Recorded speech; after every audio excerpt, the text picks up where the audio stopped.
House Republicans, meanwhile, crafting their response to President Obama's executive action on immigration with 2 hearings scheduled next week. The Judiciary Committee meets Tuesday. The House Homeland Security Committee meets on Wednesday. This is the next big spending bill and a possible government shutdown loom. Some Senate Republicans say a shutdown could be good ammunition to fight the president on immigration. Others warn those tactics have backfired on the GOP in the past. Daniel Halper is online editor for the Weekly Standard. Happy Thanksgiving. Thanks for coming in today. Happy Thanksgiving to you. Thank you for having me. Daniel, when the president was in Chicago a couple of days ago, you think he slipped up a little bit and might have given Republicans some ammunition for next week's hearings? Absolutely. He went off the teleprompter after being heckled for a few minutes by immigration activists. It led President Obama to say something like, "Why are you heckling me? I just took an action to change the law." I think that's a big moment in President Obama. I think previously they had been arguing that that President Obama's executive amnesty order was within the confines of the law, and here is an admission that, in fact, he's changing the law. Republicans are sure to bring this up next week when they reconvene here in Washington. Daniel, I want to hear on that very point, Congressman Bob Goodlatte is one of the Republicans leading these hearings that are coming up next week. He taped an interview you'll see tomorrow here, 10 a.m. Eastern, with Maria Bartiromo on Sunday Morning Futures. Listen to what he had to say.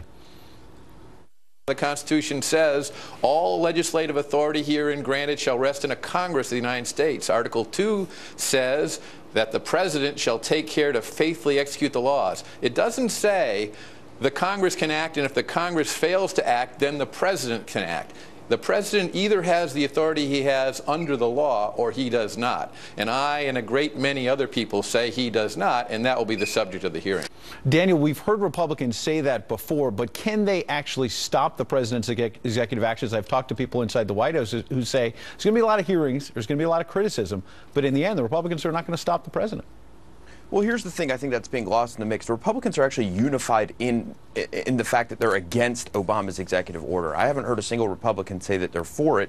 They even have some Democrats, 6 Democrats in the Senate, who are saying that they aren't really sure that they're in favor of President Obama's action. So they do have the momentum on their side. Of course, there are some disagreements as to whether or not whether or not it should be tackled in this Congress or they should do a small stopgap funding measure and tackle it in the next Congress when Republicans control both the House and the Senate.